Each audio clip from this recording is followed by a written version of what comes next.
নমস্কার, জয়গুরু চ্যানেলে আপনাদের স্বাগত। আজকে আমরা জানব দক্ষিণেশ্বরের ভবতারিণী মন্দির বা কালী মন্দির সম্পর্কে। দক্ষিণেশ্বরের কালী মন্দির কলকাতার অন্যতম প্রাচীন ও বিখ্যাত তীর্থস্থান। এই মন্দির মা কালীর এক বিশেষ রূপ ভবতারিণী রূপে প্রতিষ্ঠিত হয়েছে। মন্দিরটি বাংলার নবজাগরণের গুরুত্বপূর্ণ কেন্দ্র এবং রামকৃষ্ণ পরমহংসদেবের আধ্যাত্মিক সাধনার পীঠস্থান হিসাবে বিখ্যাত। মন্দিরের প্রতিষ্ঠাতা ছিলেন রানী রাসমণি, যিনি তৎকালীন বাংলার এক ধনী জমিদার ও সমাজসেবী ছিলেন। 1855 সালের 31শে মে বাংলার 1262 সালের জ্যৈষ্ঠ মাস মন্দিরের শুভ উদ্বোধন হয়।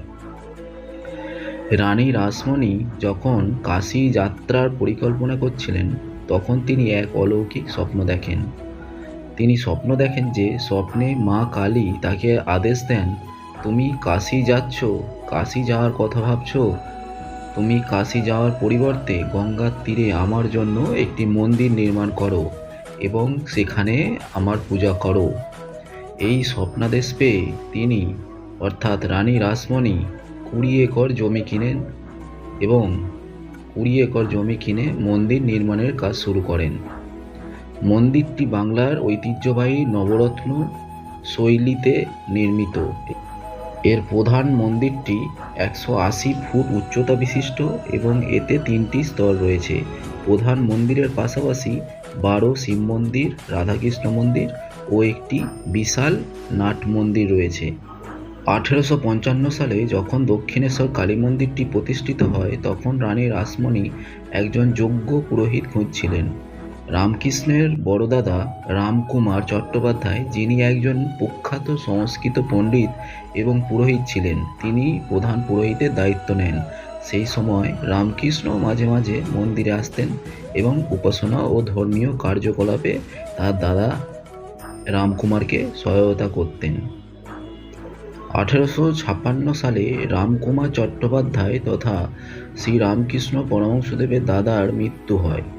এরপর শ্রীরামকৃষ্ণদেব মন্দিরের রাধাকান্ত মন্দিরে পুরোহিত হিসাবে কাজ শুরু করেন।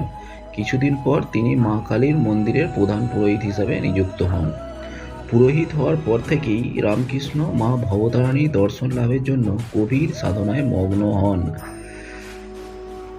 তিনি মায়ের মূর্তিকে সচেতন ও জীবন্ত রূপে কল্পনা করতেন।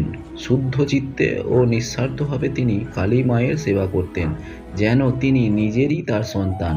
একসময় তার ভক্তি ও আবেগ এমন পর্যায়ে পৌঁছে গেছে যে তিনি মা কালীর সশরীর দর্শন লাভ করেন বলে জানা যায়। সাধনার এক পর্যায়ে তিনি প্রায় উন্মাদ অবস্থায় চলে যান এবং সব কিছু ভুলে কেবল মায়ের ধ্যান ও সেবায় মগ্ন থাকেন। তিনি মাঝে মাঝে নির্বিকল্প সমাধি লাভ করতেন, যেখানে ব্যক্তিসত্তার বিলোপ ঘটে এবং ব্রহ্মের সঙ্গে একাত্মতা অনুভূত হয়। শ্রী রামকৃষ্ণদেব শুধু কালীর উপাসনাই নয়, তিনি অন্যান্য ধর্মীয় মতবাদকেও অনুসরণ করেছিলেন, যেমন হচ্ছে রাধাকৃষ্ণের প্রেম ভক্তি, রাম নামের সাধনা, ইসলামের তরিকায় আল্লাহর সাধনা, খ্রিস্টান ধর্মের প্রার্থনা ও যিশুর দর্শন। 1881 সালে নরেন্দ্রনাথ দত্ত তথা স্বামী বিবেকানন্দ প্রথমবার রামকৃষ্ণের সঙ্গে দেখা করেন।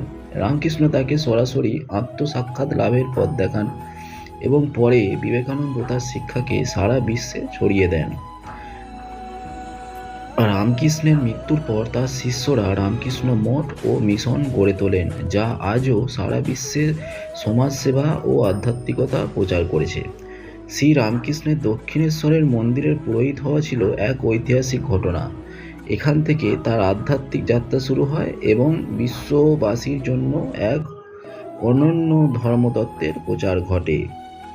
এই দক্ষিণেশ্বর মন্দিরটি কেবলমাত্র ধর্মীয় স্থান নয়, এটি আধ্যাত্মিক ও ঐতিহাসিক গুরুত্ব বহন করে। প্রতি বছর লক্ষ লক্ষ ভক্ত এখানে দর্শন করতে আসেন এবং মা ভবতারিণীর কৃপা লাভ করেন।